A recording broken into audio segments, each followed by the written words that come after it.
or join the team at Sport.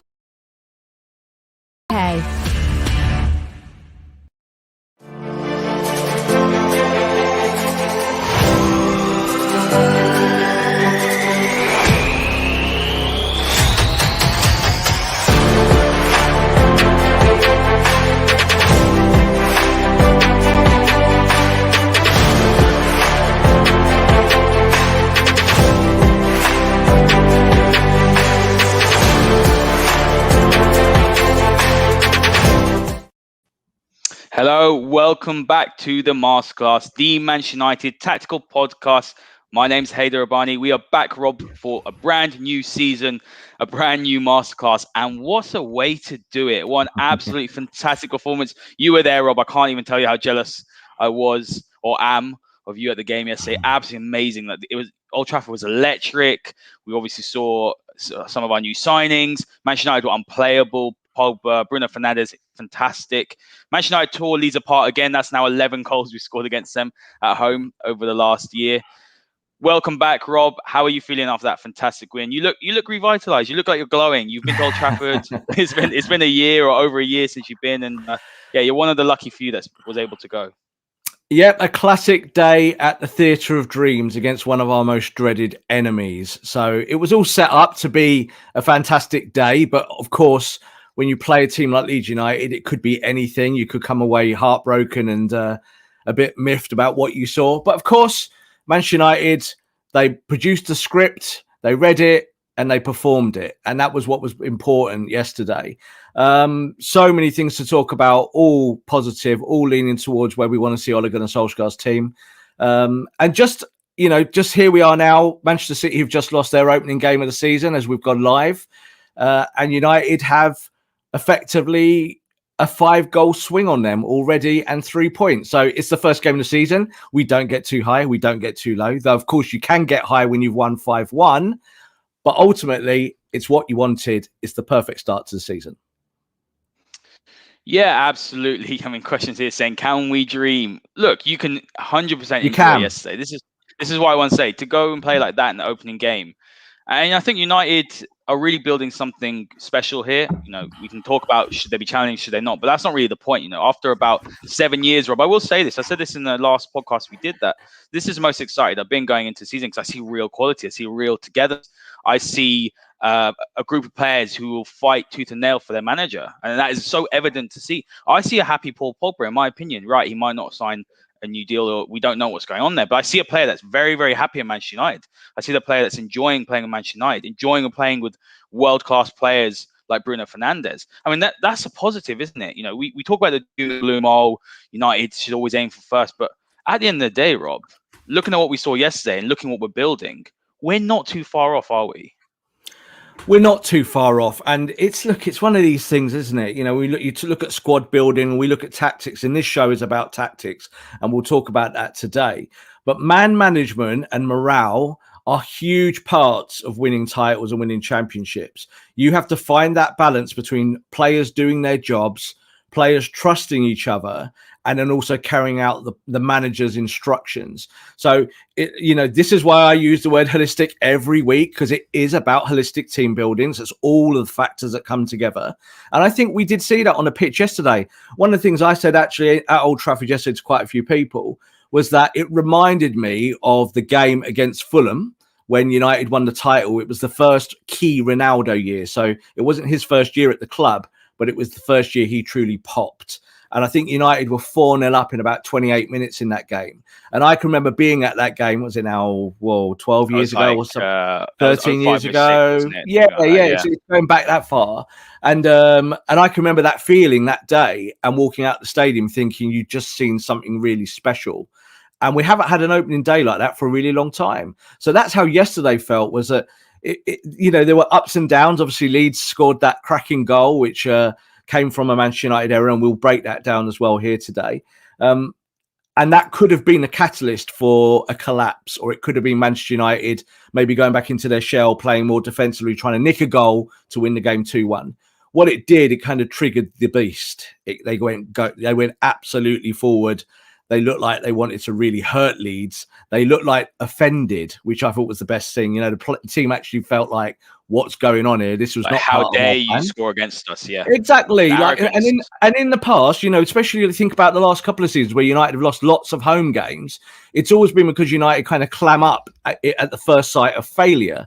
And what you saw yesterday was that United were 1-0 up and cruising, and it went to 1-1, which was a surprise, obviously a great goal. And then Manchester United said, right, we're going to come out here and give you a whooping. And that's exactly what they did.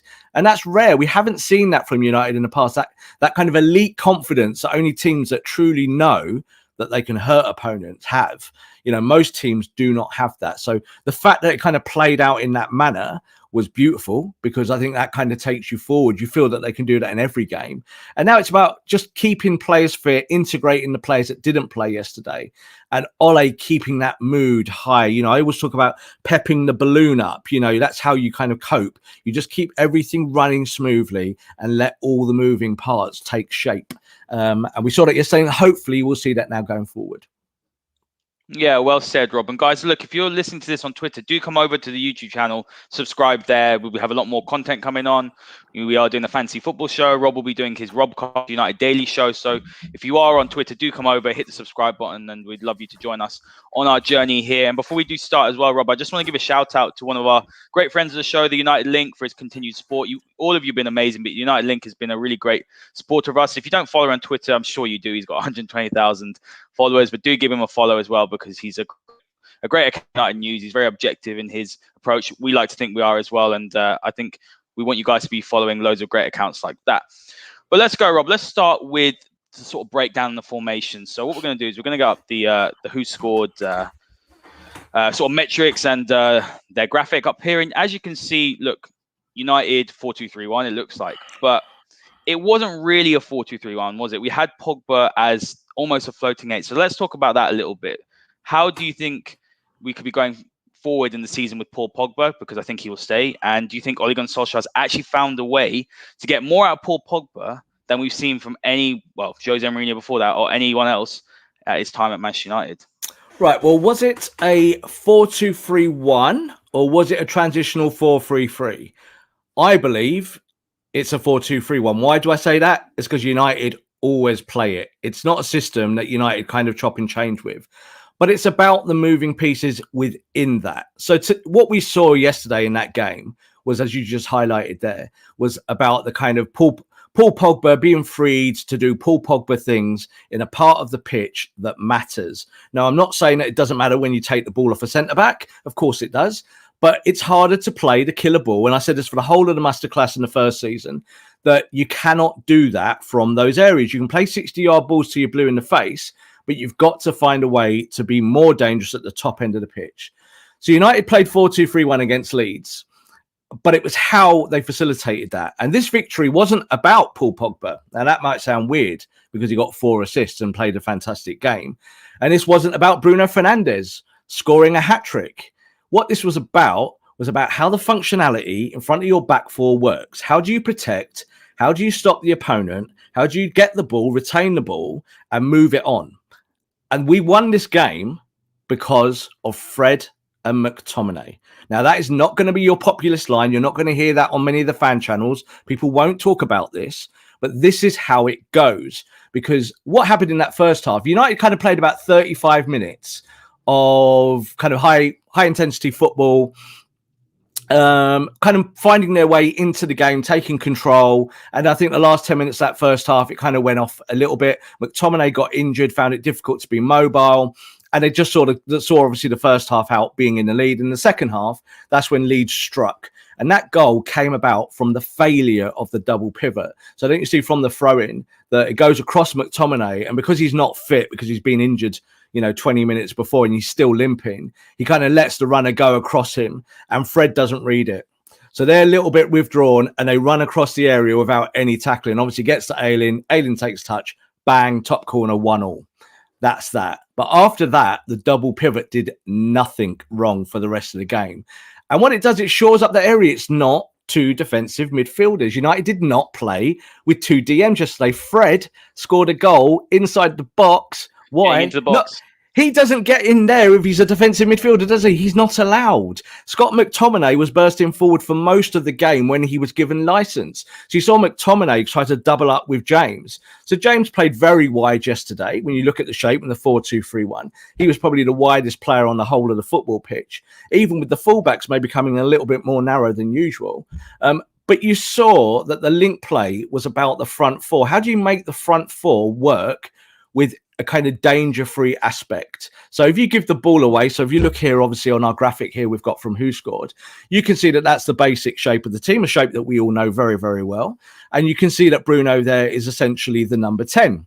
But if he gives the ball away in that area and say Fred and McTominay are deeper and United maybe in a low block, maybe with a 6 there, that means there's a lot of space in the midfield to kind of create around. Now, that wasn't there. United play a high line naturally every week. So Maguire and Lindelof basically play on a halfway line. That's how they play. And that allows your fullbacks to kind of move on. But it doesn't stop the double pivot sitting. The double pivot doesn't sit and create a block. What ends up happening is normally one will go and one will stay. And Fred McTominay did that to perfection yesterday. Now, I'm still reading every day and even on Twitter last night and this morning, if United get a defensive midfielder, it's game on. It's game on already. You saw it yesterday. Leeds United are a good team. They're not particularly great defensively, but United took them to the sword with what they had. And they had no Rashford on the pitch. They had essentially no Sancho. Martial's obviously coming back. He didn't play. Cavani wasn't playing. There's no Cavani. All of the extra weapons weren't even there on the day, and United made it look easy. And that is one of the kind of best points of it. So this system does work because 4-2-3-1 allows you to transition in the way you want to transition. It's not the same as 4-3-3. It really isn't. 4-3-3 pressing style is different to a 4-2-3-1, very much so. But when you look at that shape there, Mason Greenwood spent a lot of the time kind of in Dan James's position. And Dan James almost was a kind of wing back at times, going around the outside of him. Not particularly effective. Probably Dan was maybe the least effective player on the pitch yesterday, but I don't think that's important because the team played so well. But when you look at that actual shape, Greenwood went into that channel and also went in the opposite channel, where he scored his goal with Pogba playing that fantastic ball. That's what a striker needs to do, operate in both channels. So I loved it that it was so visceral yesterday because it just dispels the mythology that 4-2-3-1 is not an attacking system. If you do it properly, especially in England, it is an attacking system. They're not two defensive midfielders. They're more defensive minded. They're responsible midfielders. So they're not going to give away the space. But that's why you play them. Yeah, they're not the best passers of the ball, but get the front four passing the ball and get them doing it in the danger areas. And you can hurt teams like Leeds United, who, let's face it, are one of the better Premier League teams, aren't they? They're a mid-table side who are going to get a lot of points this season because they've got good players. But United managed to shut all that down by playing their own game and playing to their own philosophy. So something I want to add to that as well, Rob, is actually, if you think about it, so let's say Rashford was playing instead of Paul Pogba yesterday on the left. Just an example.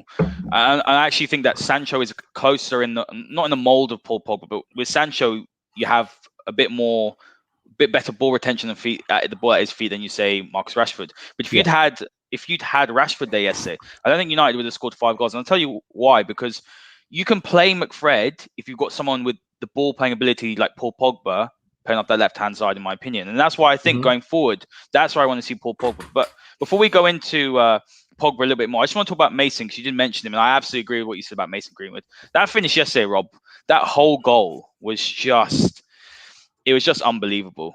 I think no other player in United's squad finishes it like the way Mason did, full stride into that bottom-hand corner. Great pass by Pogba. Something that Mason, for me, which was quite key for me yesterday, is that he gave United a lot of balance, sort of tactically. So, like you said, he drifted to the left. What that allowed Pogba to do is almost step inside and create. And we saw that with his passing range yesterday. Another thing that Greenwood was doing really well was that he was dropping deeper and allowed Bruno to make those runs in behind. And these sort of rotations is what Ole Gunnar Solskjaer wants, doesn't he? He wants that fluidity with the forward line. So let's talk about Mason a bit more, because I was a little bit surprised. I mean, I know Martial's still coming back from injury, but Mason as number 9, I thought he looked fantastic yesterday. And I think he can really push himself forward to be that number 1 choice, number 9 for the season. Okay, let's talk about Mason, but let's pause it for a little bit because it all adds up into a kind of bigger picture. So, like you're talking there about what Pogba did, what Bruno did. Bruno playing the second man runner, which is something he needs to do more of. He doesn't do it always. He's great at pressing the ball, but he's not always the best at the second man run. And then it's about what does your striker do. So let's take Greenwood out of the picture, just talk about the striker, because this is the whole point. United scored 5 goals yesterday, and I made a comment that United wouldn't have scored goals, the 5 goals, not without Marcus Rashford on the left, but if we'd had Cavani through the middle. So everyone loves Cavani, and Cavani does Cavani things, he does striker things, and everyone gets very excited by that. But yesterday, it was about how you played the channels. So Manchester United beat Leeds yesterday by that big scoreline because of how they play between the lines and through the channels. And that is how United are going to win the title this year. That is, if they do it, it will be because they do that successfully week after week. When we talk channel football, most people would expect that Rashford is better than Pogba in the channel, and that's because he's quick. But as I keep saying, you don't need to be quick to play the channel ball. You just need to be good at making the first out pass and see it before it's there. So look, just talking about Greenwood, right? Again, in context of that. So what did Greenwood do? Greenwood didn't sit as a number 9 in the middle and just play off a defender and with his back to goal. I think we talked about this last week as well in a couple of our other podcasts about what a number 9 does. And as I said, that number 9 is no longer kind of come to the ball and play with their back to goal. Maybe people think like Lukaku might do that or a similar kind of more physical number 9. But that's not really how United play. And that's certainly not how maybe the modern game is going.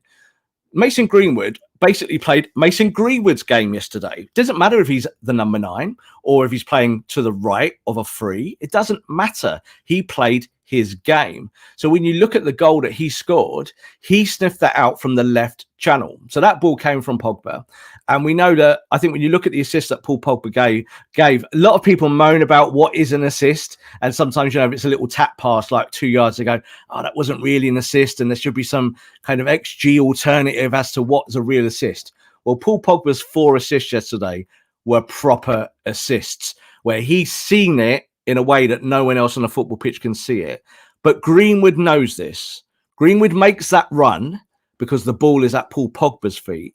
Greenwood does not make that run if it's at Rashford's feet or if it's at Fred's feet or if it's at McTominay's feet. But because it's at Paul Pogba's feet, he knows Paul can make that pass.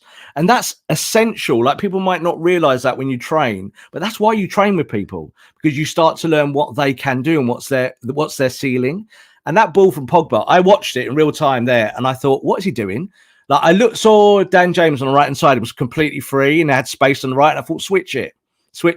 But Paul Pogba saw a pass that no one else saw in that stadium. He somehow whipped that ball behind the defender and put it perfectly on a plate for Mason to take. And he's the only player on the pitch that could have made that pass as well. He's maybe one of the only players in the whole of England who can make that pass, maybe the whole of Europe. This is where the appreciation factor needs to be higher. So it's about where you play Paul Pogba. So yesterday was about that. What position do you play him? Because if you played him in a double pivot, then I don't think United win this game 5-1. I really don't. But a lot of people still want to see Paul Pogba playing deep because they think that you need to be have ball retention in that area and have someone who can pass the ball. Yes, that is preferable. But you need dogs who work. And I always call Fred and McTominay Man United's dogs, because that's what they do. They go and do the hard, sweaty work. And that's what you need in title winning teams. You need people who can give you the balance. And then that front four can thrive. So even Dan James, who didn't have a particularly good game, got tons of opportunity in the first half and some in the second, because United was so efficient behind him and he was able to run and go because the channel's free. And that's how you play football. That's the modern game. I just want to talk about Bruno off the back of that, because I think it all adds up together. Is that Bruno yesterday saw that the way Greenwood was pulling into that left channel, that it meant that he could pull into the right channel a little bit more. And you saw with those goals that he scored, it was all about getting in the penalty area, but specifically in that right channel. That's where he started every time. Now, that's not a mistake. That is something that's practiced. That is tactical. That will be his manager saying, here's my tactics. This is what I want you to do, and make that run. And they were doing it over and over and over again. And even though they didn't create more chances, they created more than enough chances to score 5 goals. And if you do that, then you're happy. But that front four worked really, really well. Dan James is part of that, even though he wasn't particularly good individually. But United season is going to be about Paul Pogba playing what he calls and what other people call the floating 8.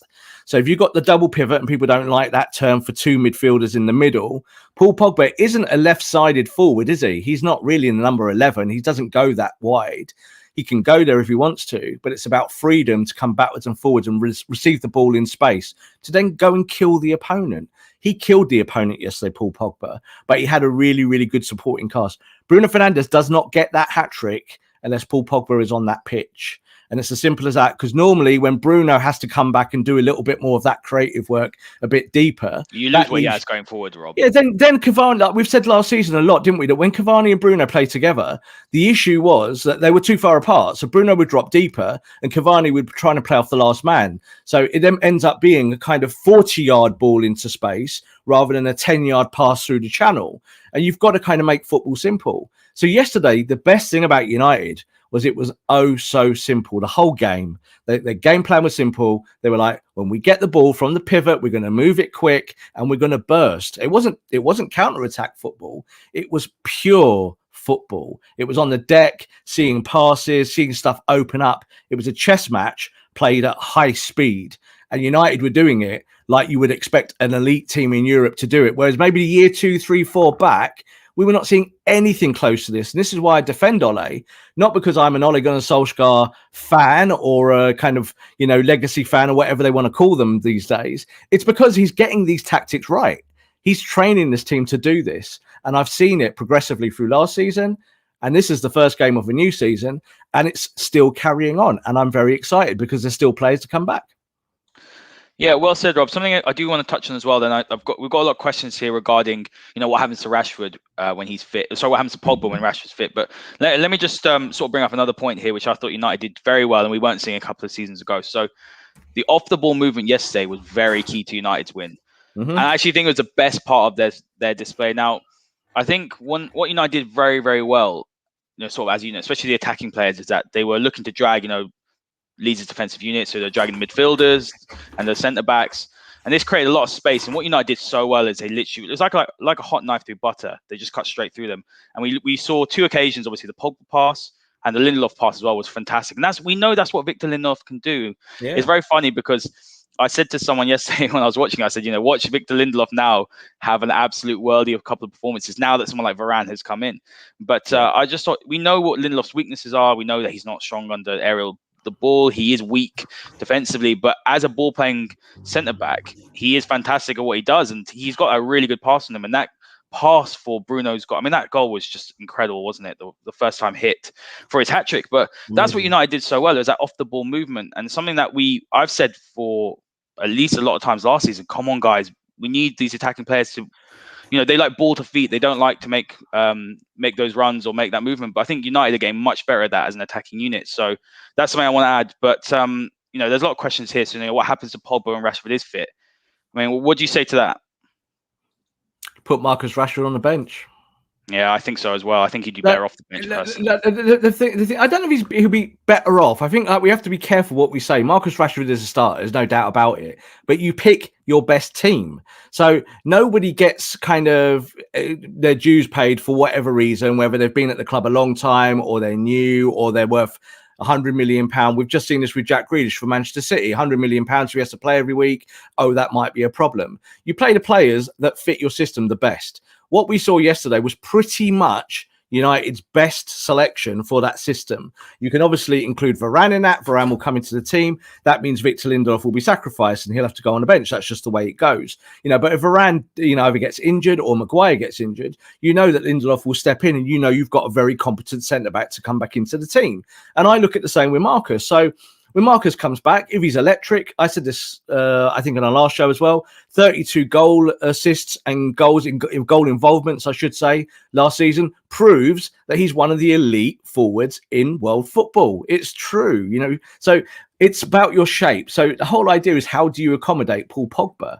And what we saw yesterday was how you do that. And I think this is where it will be, is that Paul Pogba said during the Euros and before that he wants to be a creator of goals and a goal scorer, which means he needs to play higher up the pitch and around the edge of the box. And that's really the kind of whole philosophy of this floating 8 system about how do you play this. So When other teams play 4-2-3-1 on an attacking sense, quite often they say they're 3-10s behind a number 9.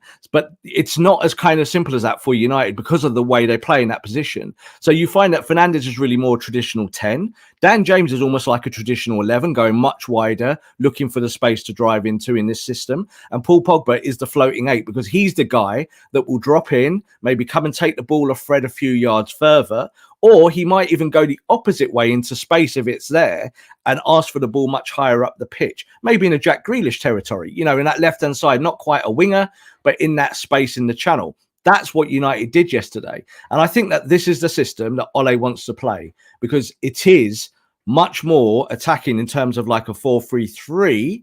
When it's like this, 4-3-3 is much more simple to defend against because it's a pressing style. And United do press, but it's normally kind of a... It's normally a kind of stretched second man press. It's not kind of how Man City do it. It's not as a unit. It's not really like that. It's more individual style. So for instance, if the ball goes back to the goalkeeper, you saw yesterday that Greenwood would press hard. And then you saw that Bruno was maybe occupying space, which he doesn't normally. Normally, he's the guy that presses. And maybe Cavani would sit a little bit deeper and allow that press to happen together. So that's how United tend to do it. And I think you'll see that in the weeks to come, that even when United play different systems and different teams, bigger or smaller, they're not really going to switch away from this 4-2-3-1. And unfortunately, guys, I know you all don't want it, but McFred are going to play games together because they are the best at the double pivot. It still means that they're not going to be the most cultured, but they don't need to be. They just need to allow the cultured player to go and do the cultured stuff up the top. And that helps you win football matches. This is, as I said, it's a chess game. This is not about just entertainment. But hey, if Man United could do that yesterday with a double pivot of McFred and win by 5 goals, why is anyone complaining? I think most people are not. I think what we've seen today also is a lot of people are a bit like this because there's not really a lot to complain about. Yeah, absolutely. And something I do want to add as well, we talk about Rashford. There are going to be times where we're going to come up against opposition, where we will perhaps will play on the counter, and Marcus Rashford is devastating at that. So there's so many different games. Exactly. Not every single game you're going to have Paul playing. Some games he's not going to be suited to be out on the left, And so it's right to say, it's right to say to all of the squad, earn your place.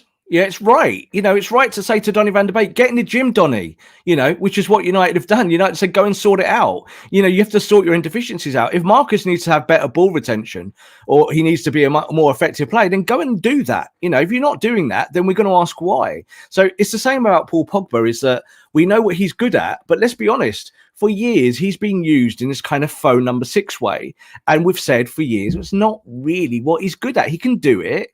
He can give you that that kind of ball retention in that part of the park, but you don't win the game from that part of the park. Not really. Only then when you allow the forwards to go and win you the game, do you say you win it from the pivot. That's when you say. So that's like that game yesterday was about allowing that function to work and then allowing the other guys to play with freedom. And that was the beautiful thing about United yesterday. It was total football. It was everything. There was a little bit of counter. There was some long passing. There was some short passing. There was some kind of join the dots football. Paul Pogba overlapped for the goal, for Fred. They did everything and they did it correctly. And all of that is kind of like the dream scenario off the training pitch because they would have practiced that and they would have made it work. And they know what Leeds' weaknesses were and they exploited every one of them. Yeah, absolutely, Rob. And there's just a question here I'm going to bring up saying, do we still need a defensive midfielder? McFred have said there as well. There's Matic and Garner on the bench. I don't think we need one. Like this is the whole, again, the kind of, the polarized Twitter opinion where something has to be true or false. It has to be one or the other. Well, if you could get yourself Kante as a defensive midfielder or someone like that, then I might be up for it. But don't go and buy me a £10 million defensive midfielder who just does defensive things because he's a specialist. I don't think in this 4-2-3-1 you need a specialist defensive midfielder. Not like this. What you need is energy. You need people that understand the ethic of the formation. And this is why I think like now moving forward, that if Donny van der Beek has added a few more pounds of muscle and Donny van der Beek's energy levels are higher, which we saw in pre-season, certainly. And we saw that Donny van der Beek's ball retention was better in pre-season than it had been last season. Then there is an opportunity for Donny van der Beek to play football.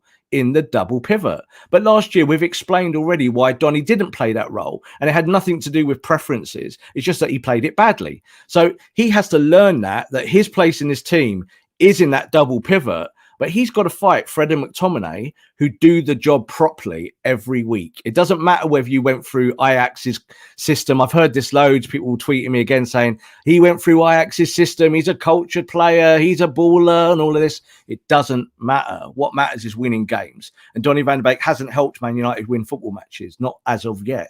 But I looked at that yesterday and I thought, yeah, Donny could fit this system. If it's exactly like this and his out ball is Pogba, yeah, so he gets the ball and he's just got to play 20 yards to Paul Pogba.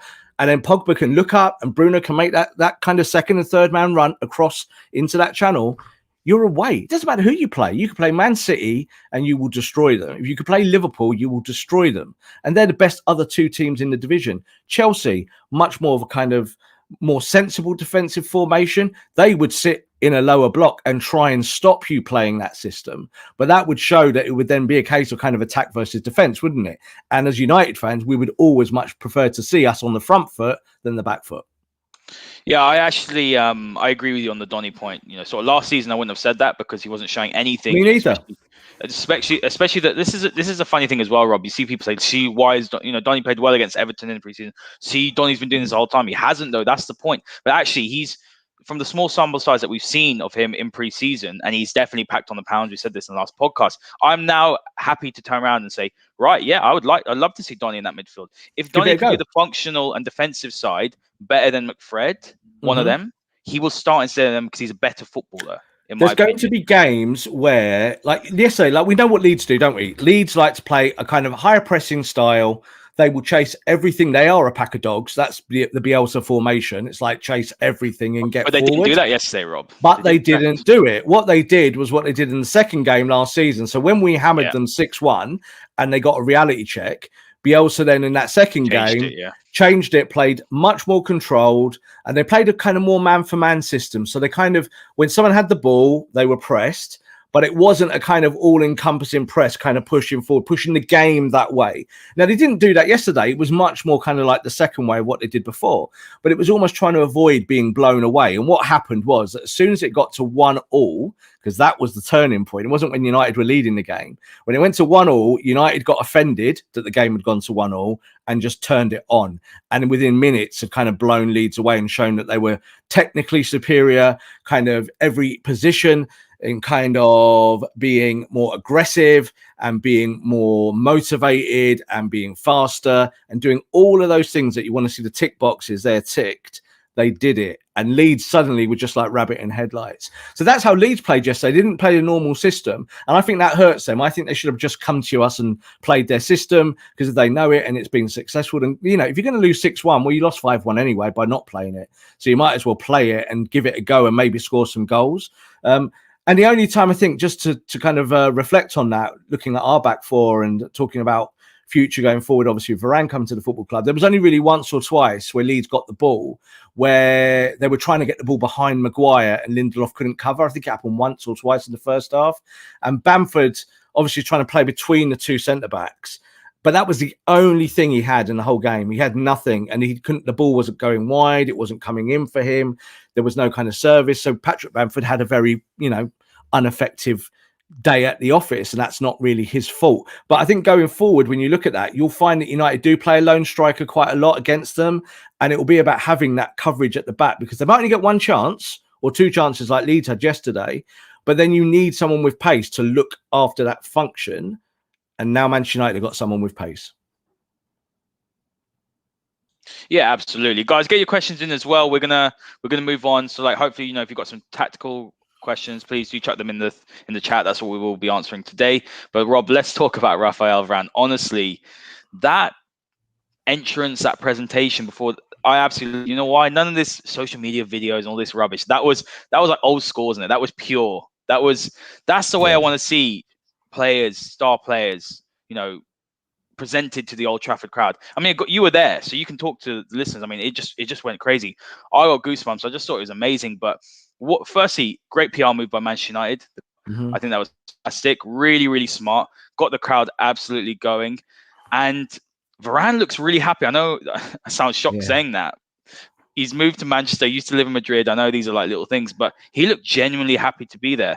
I very much doubt he's ever had a reception like that from the Real Madrid fans, where after one game they're waving the white handkerchiefs. He's going to be adored at this club, and I just thought that was such a clever move from Manchester United. But what's he also going to bring to this Manchester United side? Because we saw Lindelof yesterday. Like you said, United play a high line all the time. It's not something that United did yesterday for the first time. They always play a high line. Very rarely do you actually see Lindelof and Maguire done for pacing behind. But bringing someone in like Varane, and we've spoken about his qualities in the podcast. If you guys haven't seen that, do go and check that out. Myself and Rob break down his statistics and what he will bring to Manchester United. But a world-class player like that is going to change this team, isn't he? Yeah, again, I'm trying to not too high, not too low, but let's get high a little bit on this. Let's go a little bit higher than moderate, yeah? Gas mark 4 or 5. The thing about Varane is that, yes, he's world-class. Yes, he's been in multiple finals, kind of like, was it 25 finals or something, and won 25 or something crazy like that? Yeah, played 18 or 14 or 18 and won all of them. He's won 4 Champions League, which is why people call him Champions League Varane. Yeah. You know, he's won a World Cup. He's done it all. He knows what winning is and what it takes to win. And that's really important, bringing that culture into the football club when you purchase a big player. So maybe in some ways, that's just to kind of flip it. We will talk more about Varane, but, you know, we just talked about Jack Grealish earlier on. That's what Jack Grealish will struggle with, because he's never been at a club in that culture. He's been at a mid-table team, and now he has to kind of change his own personal culture to being an outright winner. So when you play badly, it doesn't matter. You've got to win. So that's the tough thing. Varane, on the other hand, has been at a Real Madrid team that's been failing maybe for the last couple of years, not because of him, but he's been part of that circus. And you've seen that they've gone into decline. And his days, I think, were naturally numbered there. But at 28 years old, he's certainly not finished. You know, he's still got all of those key components that make him a world-class defender. And he is truly a world-class footballer. He's got all of the medals to prove it. Now, when we talked about the Lindelof and Maguire, one of the things that they really did correct last year, and we talked about this, I think, in our kind of end of season show, was about how, like you just said, that they don't get done for pace, which is good for 2 players who are not quick. So how do they do that? Well, they've learned to play a high line. They've got better trust in their fullbacks, better trust in each other, and better trust in the goalkeeping function. So they kind of, you see that the ball zips around the back line a little bit more smoother than it did maybe, say, 2 years ago, where it always just looked shambolic. It does sometimes still look shambolic, but most of the time it looks okay. What you've got now is that Harry Maguire's game, which we know is to come out and be a progressive centre-back, go forward with the ball. He now has that pace behind him, and he knows it's always there. And that means a lot, because it means that Harry Maguire will be braver. It means Harry Maguire will play more progressive passes. It means Luke Shaw will get up the pitch a lot quicker, because Luke Shaw's going, I'm going this way. Like we said this about Luke Shaw, didn't we, at the end of the season? Luke Shaw's learnt to be Luke Shaw up here. Luke Shaw's gone, I need to get forward. I need to cross the ball. I need to get assists. I need to be progressive.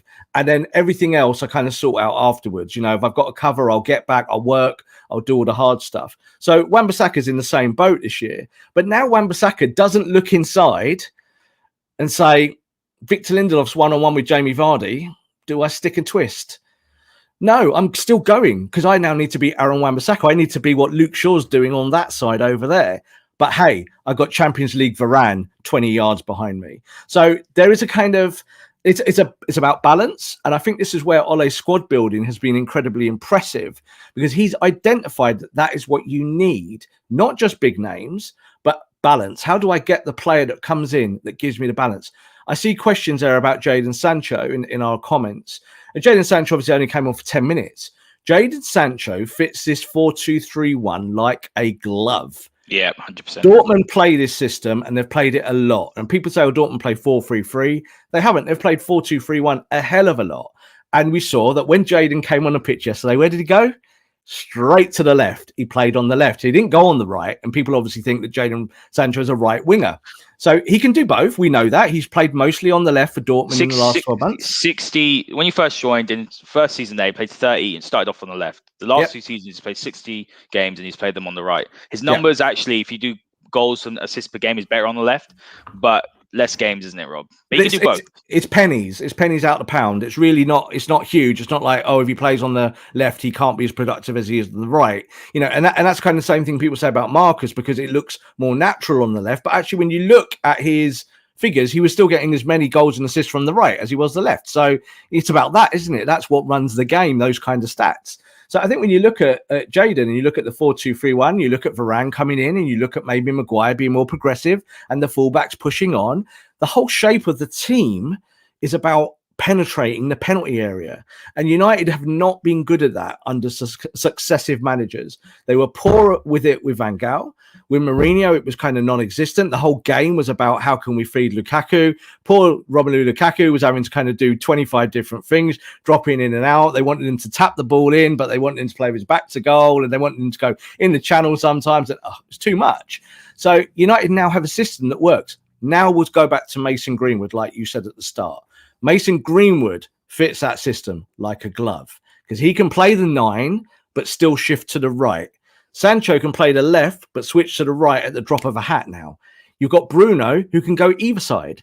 And now you've got Paul Pogba behind it, who I like to call the puppet master, who can look up, get his head up, and see 3 or 4 really, really good players in front of him. And he is going to find them 7 or 8 times out of 10. Now, if you do that repetitively, match after match after match after match, you get to like March or April in the season, and you're in the top 2 or 3 and you're close to the title. So that's the whole premise of why United are trying to do this. So I like the system. I like the players. I think when Varane comes in, it's going to take it all to a kind of another level. He'll need a little time to settle in. Like, I'm not saying he's going to, because he's been at Real Madrid, the things at Manchester United will be, ideal for him. But he understands pressure and how to process pressure in maybe ways that other players don't. And like you said, I've never seen anyone so happy. Like on his Instagram, he's like laughing and giggling away. He came out and that moment, I could see him from my position on the halfway line. I could see down the tunnel, him quite far down the tunnel. And I said to kind of a few people around me, I went, oh, there's Varane. He is definitely coming out. And you could see him back and he kind of walked, his silhouette moved forward and they gave him the shirt. And I was like, wow, wait for this in 10 seconds when people see him actually walk out. And the place went ballistic. And it didn't do it justice on the TV. I've watched it on the TV a few times just to see what it felt like on BT. And it didn't feel like it did in the stadium. The stadium was bouncing and rocking. Like, it reminded me when Paul Scholes scored the goal and went in the top corner in the Champions League. That's what it reminded me of. The rafters shaking like this. And it was just for a player walking out on the football pitch. United fans understand what this player means and what it could mean for United going forward. You've just seen City today with their strongest 11 at the moment, maybe bar De Bruyne, who obviously came on later on. They don't have a striker like Aguero anymore. And they looked average. It was their first game, of course, but they look like they've got a lot of things to work out. Man United don't look like they've got a lot of things to work out. They look like a team that've got more to spare. And Ole now just has to maybe find a rotation that keeps United winning games convincingly and go into game 2, into game 3, into game 6, into game 12 with the same kind of moniker. It's kind of the balance is there every week. And do you know what? If I drop Donny in the pivot, it's not going to ruin my chances of winning. And if Paul Pogba has a night off, then I'm going to play someone else on the left. I'm going to play Jadon on the left this week. And hey, do you know what? Greenwood's played 6 games in a row. I'm going to play Anthony Martial. United have got all these pieces in the place now. And they haven't had that in the last 2 or 3 years. And it is a significant change. And I think United fans need to be very buoyant about what they're seeing. No, Rob, I agree with that. It did just take me aback how happy Varane looked. It really did. And I think United, Ollie knows this, the fans know this. But this is the other thing about the Old Trafford faithful.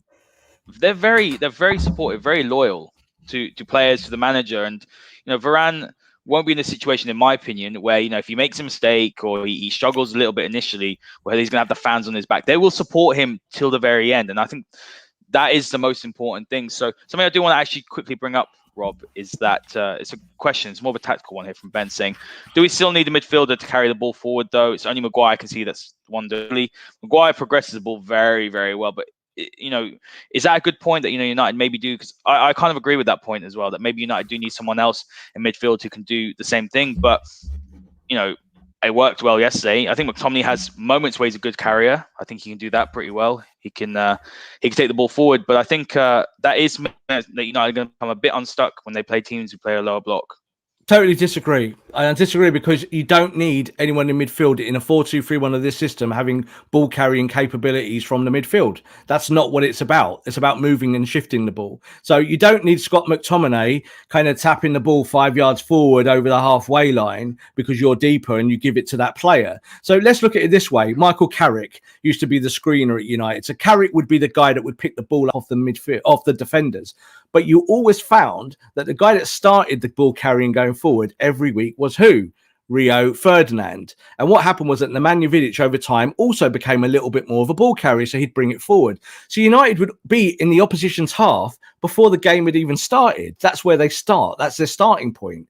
That's what United are doing now. So I don't want a midfielder coming and taking the ball off Harry Maguire, who is better than anyone at carrying the ball forward there. So you say about buying a midfielder that can carry the ball, and it's a kind of faux point because who is that player, first of all? Where do you go and buy him from? And why do you change your system suddenly to kind of ruin your double pivot because you want someone to carry the ball? You want your double pivot to have the energy, like I keep saying, and doing this.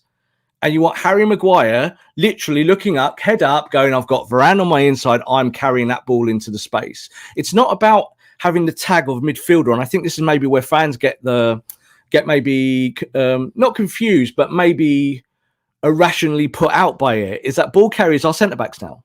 Yeah, all centre-backs generally are good at carrying the ball. So Arsenal just bought Ben White.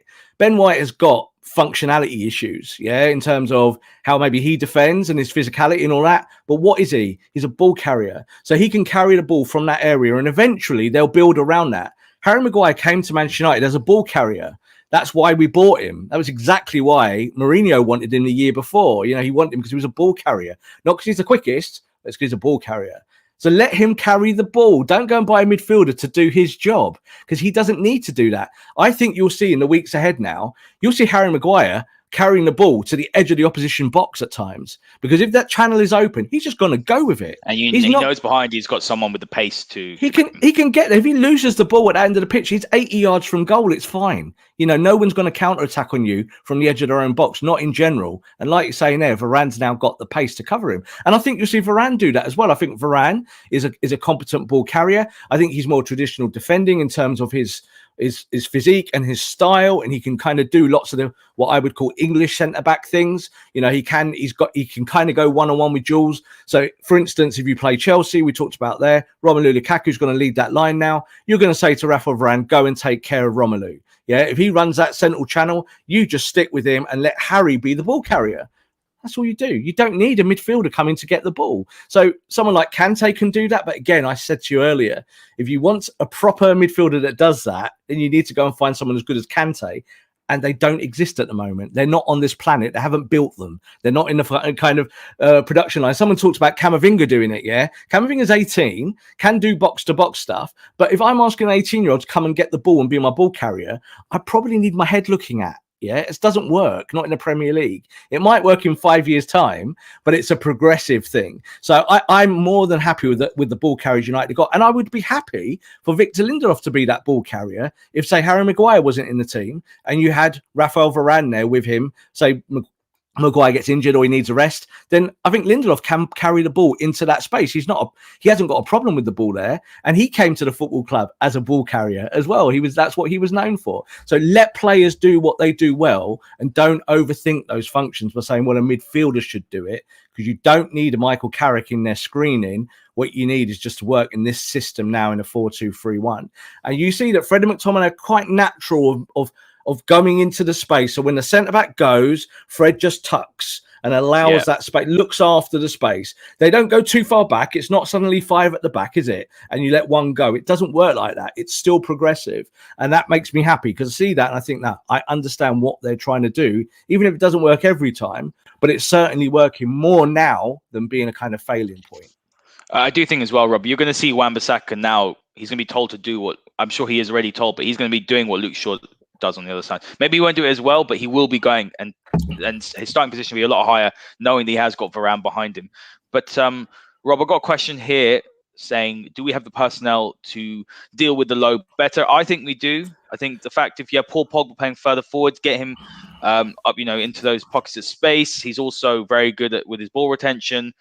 And then you've got Jadon Sancho as well, Rob. Like, I think Obviously, Sancho only had a couple of minutes here and there at the game, but Jadon Sancho is going to be a really, really big part of this Manchester United side. I actually don't think that maybe you fans do, but I don't think general fans in the Premier League know how good Jadon Sancho actually is. I think a lot of people are sleeping on him, and in some ways, actually, it's almost as if Sancho has less pressure on him. That's what I'm sort of seeing. We're not seeing a lot of pressure from the media about Jadon Sancho. Firstly, he's not a £100 million player, and you're going to see Jack Grealish. Look at the scrutiny Jack Grealish is getting today. I think Jack Grealish is a wonderful player.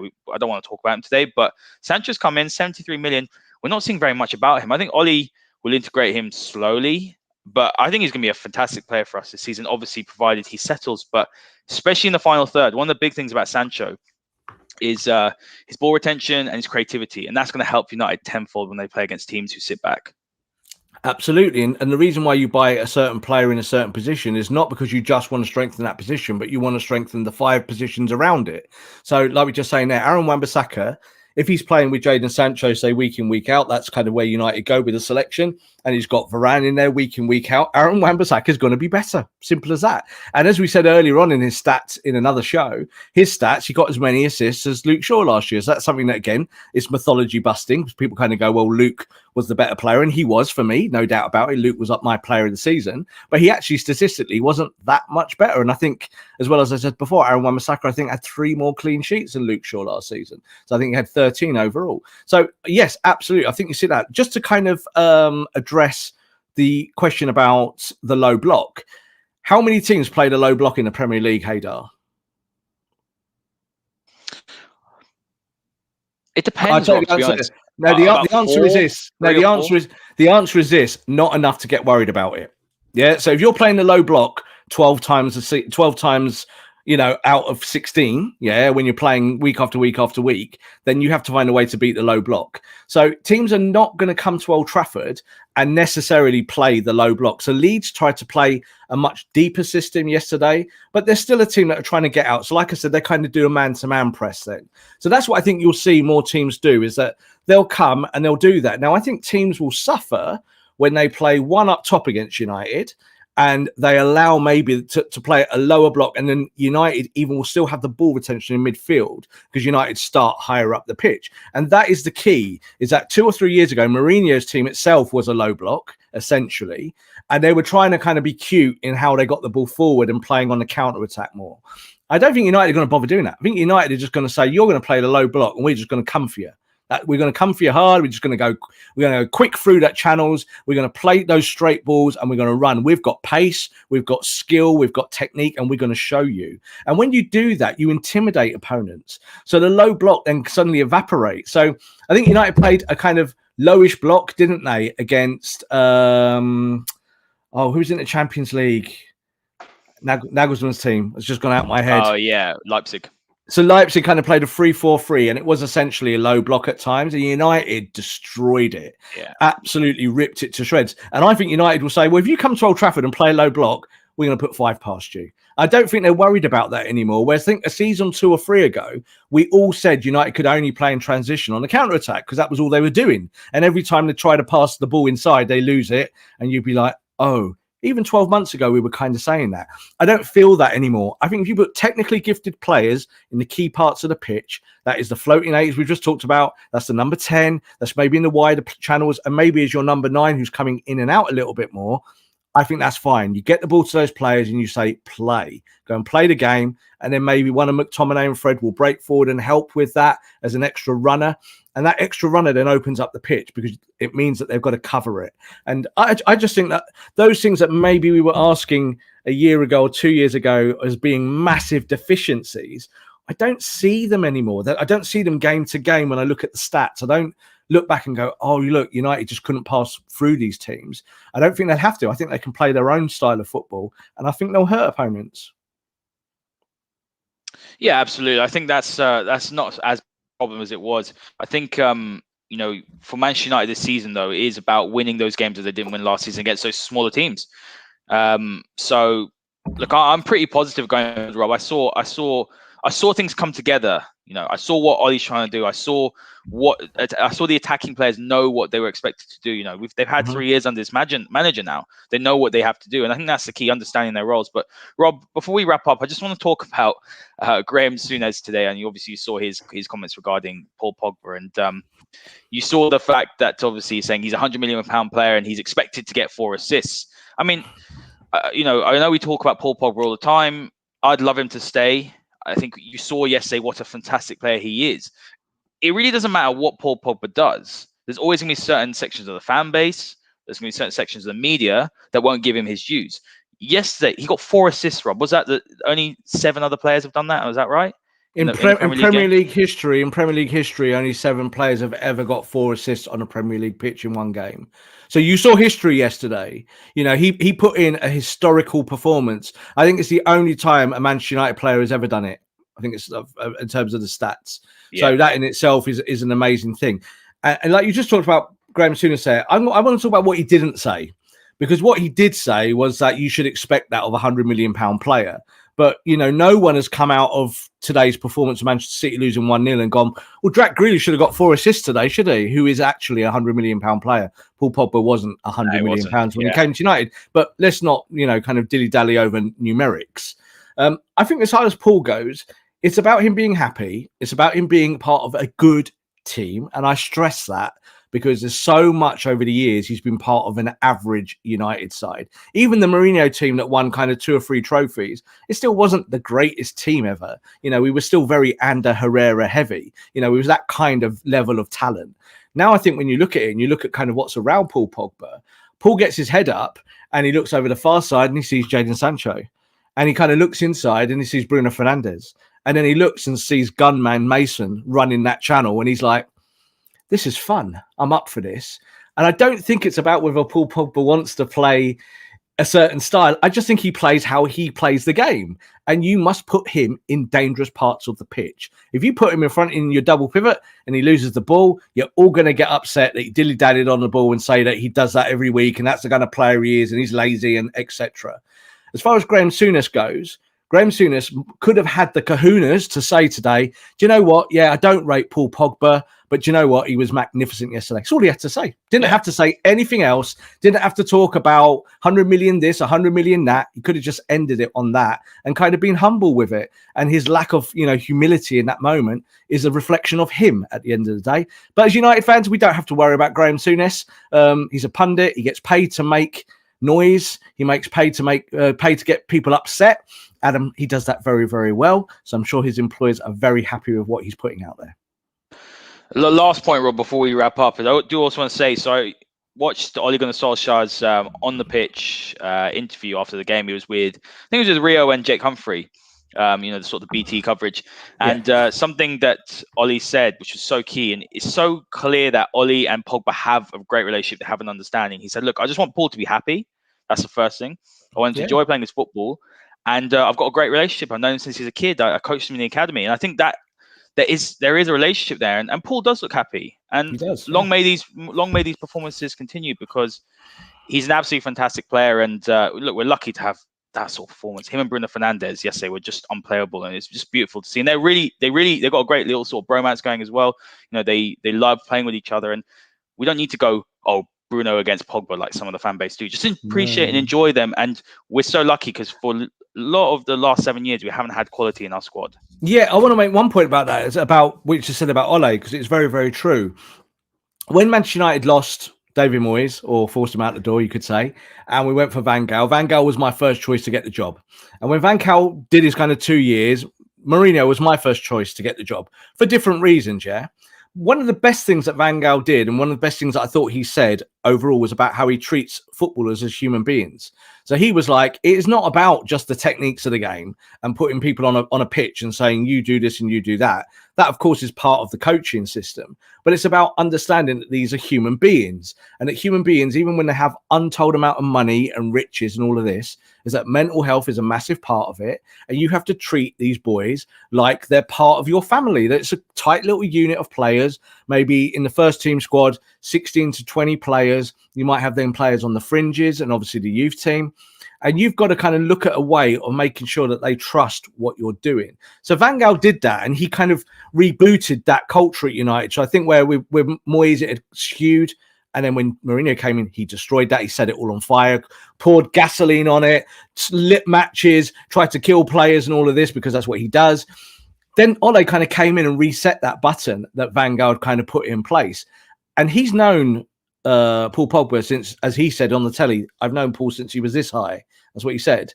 And he has known him, and he's known him all that time. And he knows to get the best out of any player, you have to make them believe in what you're saying and what you're doing. It doesn't matter if you're the greatest tactician in the world or not. It's about how you communicate. Effective communication in all forms of management is how you run businesses and how you run football teams. It's the truth.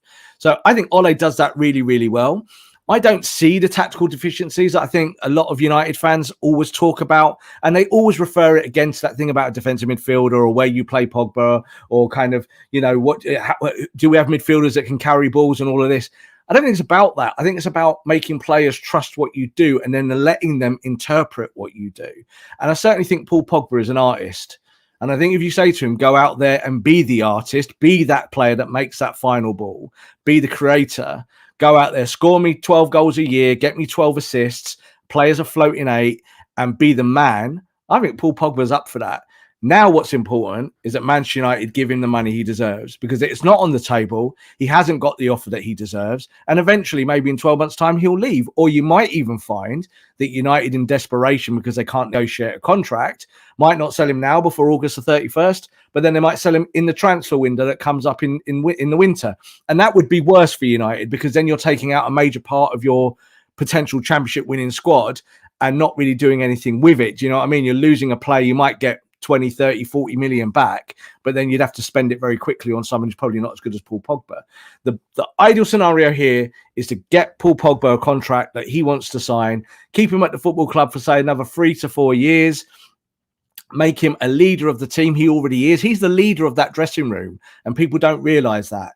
You know, I saw before the game, in the warm-up before, and you don't see this, obviously, on the TV cameras, he went round to every player on the pitch, and kind of went up to them, hands on their face, hand round them, and saying, come on, and banging the badge and walking around. Now, you don't see that. That's not the narrative. People want you to believe that Paul Pogba is too cool for school, doesn't want to really be there. Just pay me the money and I'll take an Instagram shot. That's not the truth. He's a pure footballer. We need to keep that boy at this football club. We need to play him as the floating 8. And I think we are then potentially onto a title winning season. I completely agree with that. Rob, final word. Will he resign? He's happy enough to resign. He's always wanted to resign. And if United pay him, he will resign. Okay, let's flip it. Because I think he will. If he gets the offer he wants, he will resign. Mm-hmm. Will the club give him what he wants? That's actually the question, I think, rather than does he want to resign. I've got an answer for that. I've got an acute answer for that. I went and did my old little walk around Old Trafford like I always do. I always do the same walks to observe stuff and look at new, either the merch or looking at the advertising or how United structure the offer around Old Trafford, what they do in terms of managerial, like what's the focus. There is not one picture of Paul Pogba in the stadium, around the stadium, and there is not one shirt in the merchandise shop with Paul Pogba's name on it. Wow. Take that what you will. That suggests he won't sign. You had Maguire with the new shirt. You had Cavani with the 7. You had Jadon Sancho 25. You had Rashford's number. You had a Luke Shaw number. And there was not a sniff of a Paul Pogba product in the shop. And I think that might be United preparing to move on from Paul Pogba. But like I've always said here, because they don't want to pay him the money or they want to restructure their own wage bill, and it doesn't really fit their plan, they could be looking at that saying, right, let's get 50 million for Paul Pogba if we can, and then we'll kind of replace him over a period of time with a player that suits our financial structure a little bit more. Now, that might not be a disaster. That might actually work. I don't think that Paul Pogba is the only player in the world. You can sell him and buy someone that fits your system. It can happen. However, as it stands, there is not one mention of Paul Pogba at Old Trafford anywhere. So even on the front, did you see? I took a picture yesterday, guys. Yeah, you go on my Twitter, you'll see that there it says we're home, and it's Jadon Sancho, It's Marcus. It's Cavani. It's Bruno. Pogba's not even in the shot. He's not even in it. It's not even a sniff of him. Him and Martial are not in the shot. Take of that what you will. And that's future planning. So I think United would like to sign him, but only on a contract that fits their wage bill. Now, they might get him on that. Pogba might renege in the end and go, do you know what? I don't want to go to PSG. Because I don't think he really does. I really don't. He could have gone to PSG. I don't think he does. There was anywhere be Real. Like, if PSG sign him for 50 million and give him £400,000 a week, my God, they're going to get done by FIFA. It's going to happen. They can't do it now with Messi. So that's an issue. But, there might be Juventus coming. There might be Real Madrid. There are other football clubs on the earth. But Manchester United will pay him a better wage than everyone else. And I think that he believes in Ole Gunnar Solskjaer. And do you know what? If he believes in Ole Gunnar Solskjaer and he signs a contract, you should believe in Ole Gunnar Solskjaer. And that's the way I look at it. I think these players believe in him. So I'm willing to run with it. I want to see more football. I want to see how it unfolds. And, 12 months' time, we could be sat here talking about one of the greatest seasons ever with United. Because I think this team has got the ability to shock and awe. And that's the first time, I think, for even go back into Fergie's years, like when we won the title with Van Persie, that team was all right. It wasn't great, but it was good enough to beat everyone else. This team is better. This team is more fun. It's got more talent. It's more got a much higher ceiling. And it's just about how you make those things work together and get the coaching team doing it in a kind of consistent way that people maybe can see a little bit more. Because I think there's a lot of the non-believers are willing to kind of take the kind of tiniest details that they don't like, and then they blow them up into like the hugest things. I might see a bad pass from McTominay and say, oh, he can't possibly play in Man United's team. And then you see McTominay run, like 20k across a pitch like a dog. And you think, no, you actually need a dog in there. That's what you need. That's how this system will work. So I'm happy with what we're seeing. And I think Paul Pogba is. And I think that's the general feeling from his camp, is that he's more than happy at United. And he enjoys playing with Bruno, Marcus, and Jadon. I think that's the other side of it. He looks at Jadon Sancho and he thinks, this is the kind of player that I like to play with. This is my, we're talking Paul Pogba football verbally. These are the players I think he would pick, in world football. I think he'd go, yeah, I like him. Now they're in his team and he's not playing with maybe more water carriers in terms of the talent around him. He's not playing next to Matic, where Matic is someone who's going to sit and hold, and that means Pogba's got to be the person that progresses the ball more. That's a much kind of acute responsibility for any player. But hey, Paul Pogba's the floating eight up the pitch. United are going to win more games. That's the way I look at it. And he's going to be happier. 4 assists in a Premier League game. No one should be sniffing at that. That's an outrageous contribution on day one of the season, when your fitness is low, when you're not at your best. The idea now is not for Pogba to get 4 assists every week, but hey, if he got an assist every other game for the whole season, and he can do that, he's good enough, then United win the title. It's as simple as that.